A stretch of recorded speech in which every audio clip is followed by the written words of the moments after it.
En este video vamos a analizar la plataforma electoral del partido de Javier Milei y algunas razones por las que, para sorpresa de muchos, su candidatura a presidente encontró tanto eco en la población argentina. Es la propuesta de un partido que alcanzó la primera minoría en las últimas elecciones y tiene mucho en común con otras propuestas de extrema derecha que alcanzaron el poder en otras partes del mundo. Por eso me parece que este video también puede ser de interés para personas que no vivan en Argentina.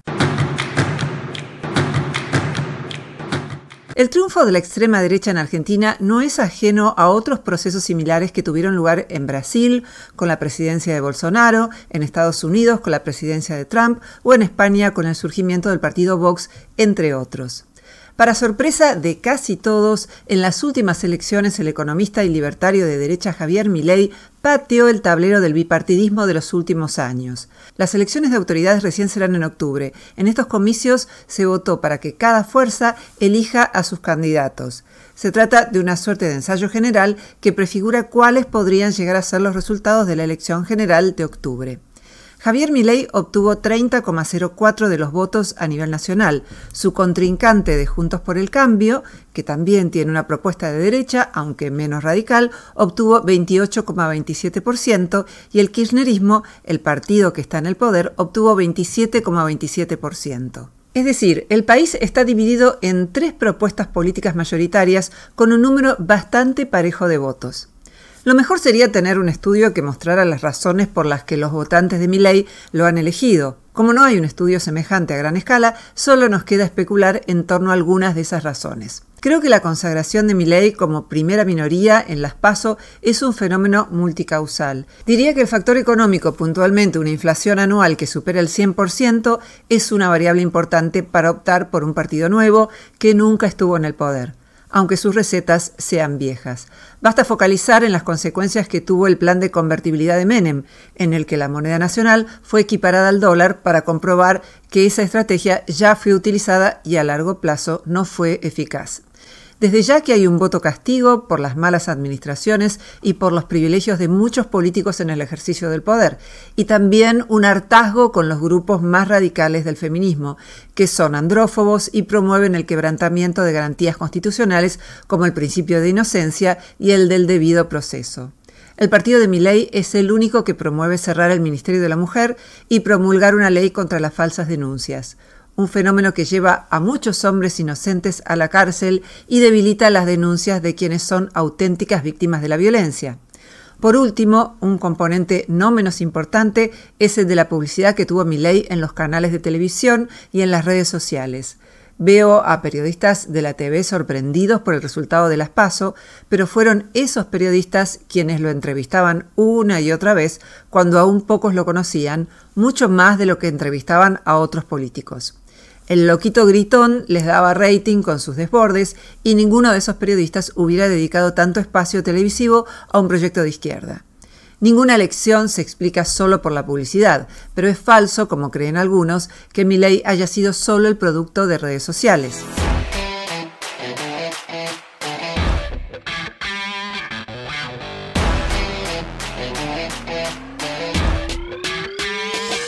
En mi último libro, El fracaso de la derecha, caractericé a Milei como parte de las nuevas derechas. ¿Qué diferencias existen con la vieja derecha y a qué aspiran estos nuevos sectores? Durante los últimos años, las limitaciones de la izquierda socialdemócrata en el ejercicio del poder y como parte del statu quo contribuyeron en diversos países a fortalecer el espectro político de la derecha. Algo similar ocurrió entre 1920 y 1930 con el fascismo, que apareció como una alternativa al marxismo. Pero estas derechas ya no son neofascistas, golpistas, ni proclaman el irracionalismo, como las derechas anteriores a la Segunda Guerra Mundial. Ahora es la izquierda la que está basada en filosofías especulativas y desvinculadas de la ciencia, como es el caso de Jacques Derrida o Judith Butler. El surgimiento de una derecha populista no es un fenómeno privativo de Argentina. Ocurrió con Bolsonaro, Bukele y en varios países europeos en los que las respuestas sencillas a temas complejos resultan atractivas. La imagen de Milei difiere mucho de la imagen conservadora que en general ha tenido la derecha, como fue el caso, por ejemplo, de Álvaro Alzogaray o Adelina D'Alessio de Viola en Argentina. Hacerse el excéntrico fue una estrategia premeditada por Milei. Murray Rothbard, una de sus sombras tutelares, describe en detalle cómo, para hacerse notar, el libertario de derecha debe apelar a ese tipo de recursos para atraer la atención del electorado. Al igual que los revolucionarios de izquierda de los 60, Milei se presenta a sí mismo como un político antisistema, y eso resuena favorablemente entre los hombres menores de 30 años, entre los que Milei tiene el núcleo duro de su electorado. Personas a las que el sistema político no ha podido brindar acceso a un empleo estable y a la vivienda, millennials y centennials enojados ante la dificultad de planificar el futuro de su vida. La web de La Libertad Avanza, el partido de Milei, no tiene ninguna plataforma electoral. La única de este año es una bastante escueta de 13 páginas que publica la Justicia Nacional Electoral, cuyo enlace pueden encontrar, como siempre, en el primer comentario del video. Voy a sintetizar algunos puntos de la plataforma electoral, como por ejemplo en la página 3, en la que se propone la dolarización de la economía, retirar todos los pesos en circulación y reemplazarlos por dólares. Hoy la economía argentina está parcialmente dolarizada, ya que las propiedades, los automóviles de alta gama y algunos otros objetos lujosos se comercializan en dólares. Pero si el dólar fuera la única moneda de curso legal, la Argentina estaría atada al ciclo económico de los Estados Unidos, que es distinto al nuestro. Se dependería de la voluntad norteamericana para otorgar préstamos. Como en Argentina no se podrían emitir dólares, solo sería viable pedir préstamos al FMI o a la Reserva Federal, que es la banca central de Estados Unidos. Dado que actualmente en Argentina el nivel de las divisas es bajísimo, esto implicaría tener un salario en dólares todavía más bajo que el actual. Cuando el salario en dólares de un trabajador se vea reducido a 150 a 200 dólares mensuales o mucho menos aún, suponiendo que no hubiera inflación, esa suma probablemente no le alcanzará para llevar una buena vida. Me baso en el artículo del economista Guido Agostinelli, en el que Agostinelli discute con el argumento de Milei, según el cual la dolarización generaría confianza para atraer inversiones. Pero eso no fue lo que ocurrió en la Argentina en tiempos de Menem, cuando un peso argentino equivalía a un dólar. Hubo inversiones muy superiores del 2003 al 2015, cuando se aplicaron políticas keynesianas. De modo que la estabilidad monetaria no implica que necesariamente lloverán inversiones. Cuando se argumenta que el argentino ya eligió al dólar como moneda, se sostiene una falsedad, dice Agostinelli, porque la eligen como moneda para ahorrar, no como moneda de intercambio. Por otra parte, es dudoso que se pueda dolarizar una economía sin inflación. Habría que incrementar entre 250 y 400% el valor real del dólar y eso disparará aún más la inflación, como ocurrió en Ecuador. El economista Gastón Remy señala otro argumento, y es que la dolarización no es posible porque no hay en el Banco Central la cantidad de dólares necesarios para hacerlo. No contar con esos dólares implica tener que devaluar el peso para poder equiparar la cantidad de pesos a la cantidad de dólares disponibles. El dólar podría dispararse entonces a los 1.000 pesos o más todavía. Antes de dolarizar, Ecuador tuvo que retirar de circulación el sucre y devaluar un 400%. La inflación se disparó al 94%. Milei quiere prender fuego al Banco Central, dice Remy, pero en realidad con la dolarización incendia tus magros ingresos. Si Milei gana, uno de los asesores que tendría en el Ministerio de Economía sería Carlos Rodríguez, que fue funcionario de Menem en la peor de sus dos presidencias y que ve con buenos ojos poner en práctica un nuevo plan de bonos extranjeros, conocidos por su abreviatura Bonex. En 1989, el entonces presidente Menem dictó un decreto de necesidad y urgencia por el que toda persona que tuviera más de cierta cantidad de pesos en el banco compulsivamente debía comprar bonos con vencimiento a 10 años a cambio de los fondos que tenían depositados. La única manera de acceder al dinero de forma rápida era vender los Bonex, pero su cotización se derrumbó un 70%, valían 30 centavos por cada dólar, implicando una pérdida enorme de dinero para millones de personas. Así honrará Milei su tantas veces alabado respeto a la propiedad privada y al irrestricto proyecto de vida del prójimo.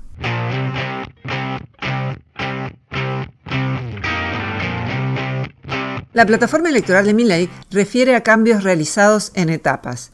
En la primera habría una fuerte reducción del gasto público y en la segunda etapa, en la página 2, se propone una reforma a un nivel más estructural. Por ejemplo, una reforma previsional para recortar el gasto del Estado en jubilaciones y pensiones.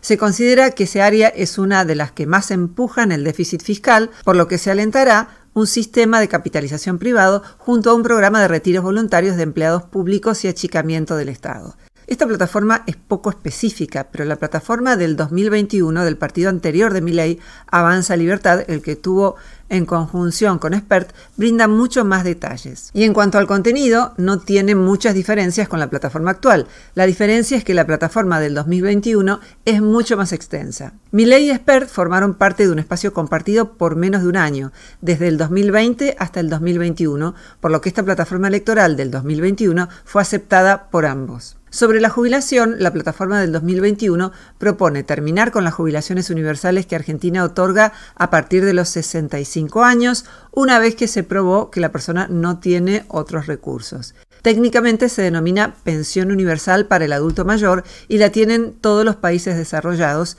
inclusive Argentina. Vos votaste en contra, creo que fuiste el único, tu bloque casi el único, de la detección de cardiopatías congénitas. Porque tenía un montón de... Déjame contar esto, que tiene una prevalencia altísima, la muerte hasta el año de vida de pequeños es altísima por esta causa. Lo que planteaba la ley, que va a ir al Senado ahora, es que haya que haya estudios, etcétera, para intentar detectar cuando el bebé está en la panza si tiene cardiopatías o no, para evitar futuras potenciales muertes. ¿Por qué votaste en contra? Porque implicaba más presencia del Estado interfiriendo en la vida de los individuos. Y además implicaba más gasto, o sea, eso no funciona así. Pero esta ley, esta en particular, que tiene una prevalencia en fallecimiento de bebés hasta un año... Nosotros votamos en función del ideario liberal. Mientras que algunos siguen hablando de ayudas del Estado en lugar de referir a la salud pública, que apela al universo de los derechos y no al de la caridad, muchos países desarrollados, Suecia, Finlandia y Noruega, entre muchos otros, ya tienen pensiones o jubilaciones universales no retributivas.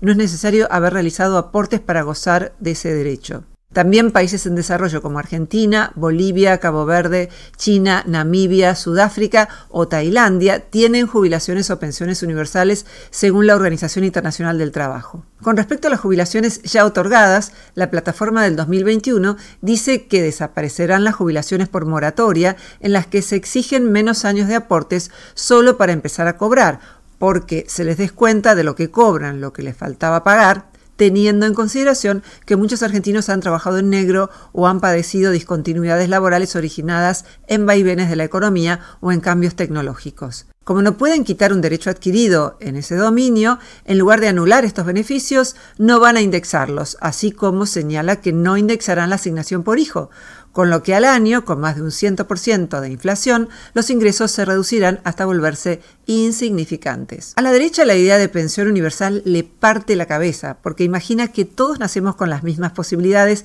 sin que unos hereden más que otros, y si no heredan existiría una movilidad social destacada. No suelen consultar estadísticas para comprobar que no es así, y creen que el mercado, librado a su antojo, suele funcionar de manera óptima, casi sin fallas, y que la suerte no existe puesto que cada uno tiene lo que se merece. Entonces la idea de que un adulto mayor cobre una pensión universal sin que interese si hizo menos aportes o si no hizo ninguno, les parece ridícula. Su argumento siempre es que resulta injusto para el que aportó, al que ubican en pie de igualdad con el que no, que por otra parte recibe una pensión muy reducida. La derecha prefiere que los ancianos pobres no reciban pensión universal, que estén tirados por la calle mendigando. Milei considera que un tipo que vive debajo de un puente tiene la libertad de morirse de hambre. Lo dijo en el reportaje que Fontevecchia le hizo junto a Grabois. La derecha quiere ser como el primer mundo, llama comunista a todo el que rechaza el sálvese quien pueda, pero no se toma el trabajo de investigar qué hacen esos países.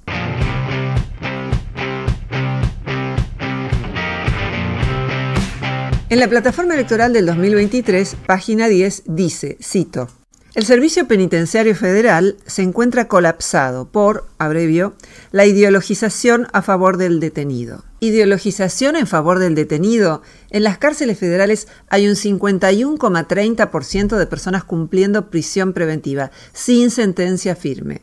pero para ellos hay una ideologización en favor del detenido. También en la página 11 de la plataforma se pronuncia en favor de la libre portación de armas de fuego. Cito: sobre la tenencia de armas de fuego, planteamos la desregulación del mercado legal y proteger su uso legítimo y responsable por parte de la ciudadanía. Fin de la cita. En la página 10, cito, dice: impulsar el tratamiento de proyectos en las cámaras para eliminar de la legislación penal cláusulas garantistas. Actualmente, por garantías se entiende el conjunto de los límites y vínculos impuestos a los poderes públicos en garantía de los derechos fundamentales.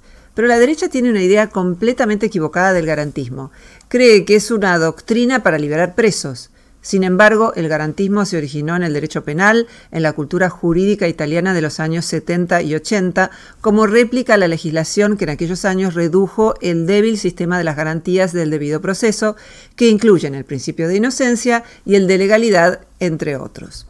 En este sentido, el garantismo se conecta con la tradición clásica del pensamiento penal liberal en lo político y con los ideales de la Ilustración del siglo XVII y XVIII, y expresa la instancia, que fue propia del iluminismo jurídico, de la minimización de aquel poder terrible, tal como lo llamó Montesquieu, que es el poder punitivo a través de su rígida sujeción a normas constitucionales.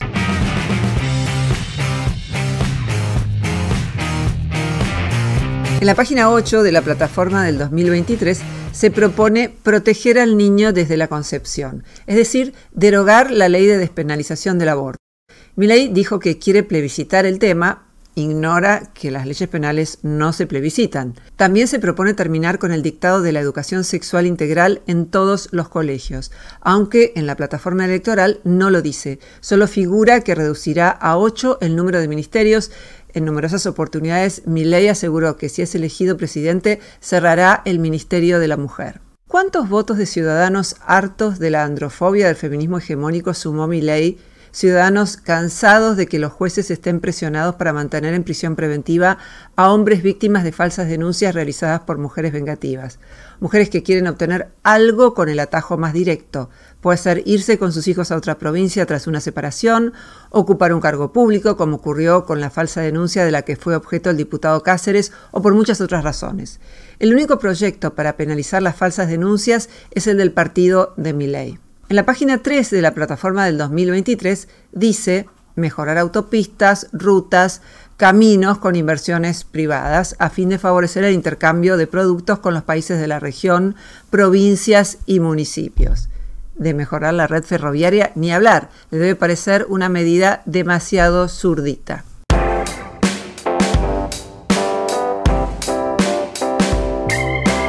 Para el sistema educativo propone en la página 9 un sistema de vouchers, descentralizar la educación y generar competencia entre instituciones educativas. En la versión de la plataforma del 2023 no aparece la palabra privatización, pero una y mil veces Milei habló de privatizar la educación, y en la plataforma de Avanza Libertad del 2021 se habla de arancelar la universidad y de otorgar becas. ¿En qué consiste el sistema de vouchers educativos que propone Milei? Como todo lo concibe como un mercado, sugiere poner a las instituciones educativas a competir, como si para mejorar fuera necesario que compitan entre sí. La idea es que sean los estudiantes los que reciben el dinero destinado a la educación y recaudado por el Estado a través de impuestos, y que ellos elijan si van a una institución educativa pública o privada. En una nota de su autoría para el diario La Nación, el economista Martín Krause, a quien Milei quiere poner al frente del Ministerio de Educación, si gana, refiere a la política de vouchers educativos, en donde dice lo que propone Milei son vouchers privados, es decir, financiados con aportes voluntarios particulares.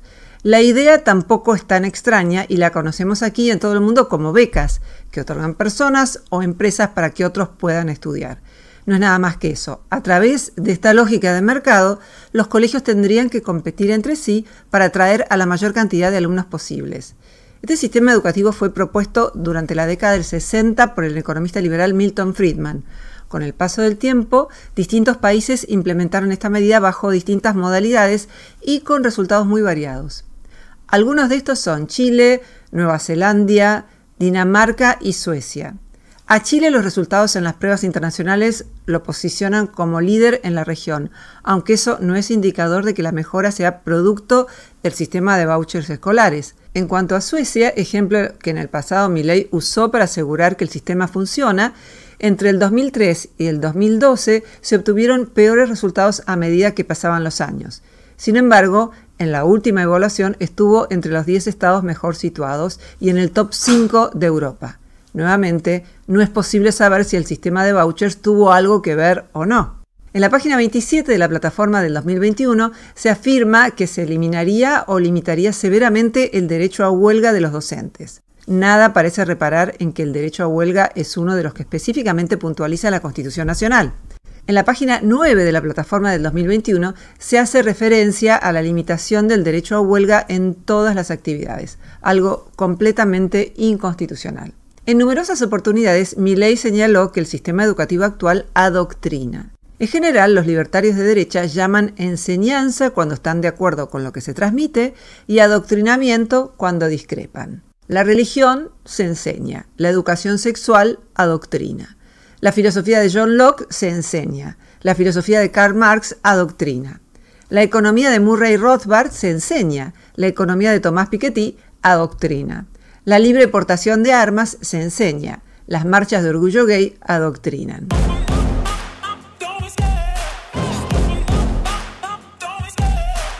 En la plataforma electoral del 2023, página 8, figura la propuesta de, cito, descentralizar las derivaciones hospitalarias, arancelar todas las prestaciones y autogestionar el servicio de salud en trabajos compartidos con la salud privada. Fin de la cita. Dice claramente arancelar todas las prestaciones, lo que resulta contradictorio con los dichos de la portavoz de Milei, Lilia Lemoine, que sostiene, cito, no planeamos quitar la salud pública.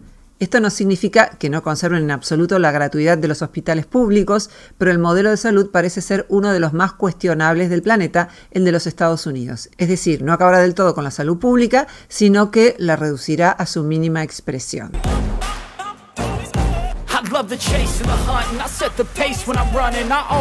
Milei dijo que si es elegido presidente cerrará el CONICET, que es el Consejo Nacional de Investigaciones Científicas y Técnicas. ¿Qué país desarrollado de la OCDE, por ejemplo, no tiene un organismo público de investigación? ¿Qué productividad tienen? ¿Qué han generado?, dijo Milei en la misma entrevista reproducida por el diario Clarín el 16 de agosto. No entiende que la ciencia básica puede generar significativos resultados, pero de manera indirecta, no inmediata. Descalificar a todo el CONICET por uno o varios estudios de dudoso valor es una falacia de cherry picking, de la evidencia incompleta. La denuncia de Socali de los Grievance Studies, que es el asunto de los estudios del agravio, en la que distintos académicos publicaron a propósito papers de muy mala calidad en revistas académicas de estudios culturales de Estados Unidos y Europa para mostrar su escaso o nulo valor, tuvo el propósito de mejorar y orientar la investigación académica, no de retirarle su apoyo estatal. A ningún científico serio se le ocurriría, como a Milei, sacar semejante conclusión, que Estados Unidos y los países europeos no deben invertir más en investigación y tecnología. Eso los dejaría completamente afuera de uno de los desarrollos que genera más riqueza y bienestar en las sociedades modernas. No se puede tratar absolutamente todas las áreas de gobierno como si fueran un mercado o que deban dar frutos a corto plazo. Ni la educación, ni la salud pública, ni el transporte, entre otras esferas esenciales de la gestión pública, son mercados. Tratarlos como tales o solo como tales es tan reduccionista como explicar todas y cada una de las conductas humanas a partir de la pulsión sexual, la religión, la biología o la conciencia de clase. Gracias al CONICET, Argentina tiene su propia vacuna contra el COVID, un mejor sistema para mejorar la seguridad vial de millones de personas, con un equipo de investigación a cargo de Ariel Lutemberg, ganador del primer premio Innovar 2018. Gracias al CONICET tenemos el conocimiento de que 2 moléculas protegen el sistema auditivo en entornos ruidosos. Hubo un reconocimiento a la doctora Anna Belén Elgoyen por parte de la Fundación pour l'Audition de Francia. Hubo contribuciones fundamentales en el campo de las neurociencias, la ingeniería y la agricultura, reconocidas por la Academia Mundial de Ciencias, que premió a 3 investigadores del CONICET, Alejandro Schinder, Noemí Zarinsky y Esteban Hovak. También hubo trabajos en el CONICET vinculados con inteligencia artificial, reconocidos a través del trabajo de Vanina Martínez por la revista Intelligent Systems. Estos son solo algunos de los logros de un solo año, el 2018. Si no se conocen más los logros de los científicos, es porque los mismos científicos no están obligados ni motivados lo suficiente por el sistema de puntaje para publicitar sus descubrimientos o porque la prensa no se interesa lo suficiente por ellos. Se puede orientar la investigación premiando áreas de interés público, pero cerrar el CONICET es una burrada de parte de quienes, como Milei, no entienden de qué va la ciencia y quieren acabar con las investigaciones que provengan de fondos públicos, investigaciones que desarrolla cualquier país desarrollado que se precie. Veamos el teorema de Baglini. Dice, las afirmaciones de un político son más radicales cuanto más alejado está de la posibilidad de acceder al poder. Es decir, sus convicciones son inversamente proporcionales a su cercanía al poder. Cuanto más se acerca un político al poder, más se aleja del cumplimiento de sus promesas de campaña. La expresión fue acuñada por el diputado radical Raúl Baglini, por eso se llama teorema de Baglini, en 1986, y acaso se aplique a todos o a casi todos los políticos, incluido Milei. Si Milei llega a la presidencia, solo tendrá 9 de 70 senadores y 40 diputados sobre 257. Esta participación no es suficiente ni para el quórum que abre el debate en cada cámara. Milei dice que entonces llamará un plebiscito, que si bien no es vinculante, es decir, no obliga a sancionar una ley, ejerce presión sobre los políticos. Pero para que la consulta sea efectiva, tendría que pedirla a la Cámara de Diputados por mayoría absoluta. Solo le quedan los decretos de necesidad y urgencia, pero no es legal hacerlos sobre cuestiones penales, por ejemplo sobre el aborto, que Milei prometió plebiscitar, ni sobre cuestiones tributarias, electorales o sobre partidos políticos. Si Milei llega a la presidencia, la libertad del empresario quizás avance con no pocos contrapesos en el camino. Y muy probablemente con represión, que es el destino que prometió para grupos que, como los docentes, ejerzan su derecho constitucional a la huelga, tal como sostuvo en la primera plataforma electoral que presentó en el 2021 junto a Espert con su anterior partido, Avanza Libertad. La mayoría de las propuestas de Milei son de segunda generación. Eso significa que no las va a llevar a cabo en 4 años, o necesitan de una reforma constitucional que ya declaró que no realizará. De modo que la sospecha de que sus promesas electorales no serán llevadas a cabo es fuerte. Estos son los ministros y funcionarios anunciados por Milei si gana las elecciones. En Educación, un economista, Martín Krause. En Cancillería, una economista, Diana Mondino. En Economía, una maestra. No, es chiste. Todavía no se sabe quién será el ministro de Economía, pero anunció que en el equipo estarán 2 economistas que fueron funcionarios de segundo orden del gobierno de Menem, del segundo, que fue el peor de los 2, Roque Fernández y Carlos Rodríguez. Nuevo partido con viejas fórmulas que no funcionaron. Todas las áreas que a Milei no le interesan porque las considera pasto para zurditos, las reunió en una. Sandra Petovelo estará a cargo de salud, trabajo, educación, planes sociales, vivienda e innovación. ¿Qué formación tiene? Su sitio web muestra una muy sospechosa lista interminable de carreras, cursos y cursillos, desde una licenciatura sobre la familia en la Universidad Austral hasta zarazas pseudocientíficas como un curso de primer nivel de Reiki o uno sobre psicoenneagramas. Tras el cierre de las listas de candidatos a diputados por la provincia de Buenos Aires, se supo que en tercer lugar está el esposo de la candidata a vicepresidenta, Victoria Villarruel, a quien no se presenta con ninguna formación vinculada con la gestión pública, así como Lilia Lemoine, cosplayer, a la que basta oír hablar 5 minutos de política para darse cuenta que tampoco tiene la menor formación en gestión pública. A las 10 palabras comienza a hablar de sí misma. Habla, al igual que Milei, de la libertad de los pobres para vivir debajo de un puente. Parece el tráiler de una película de terror, pero es un escenario posible y probable de otra distopía argentina. Algo bueno hay que reconocer. En este país uno nunca se aburre.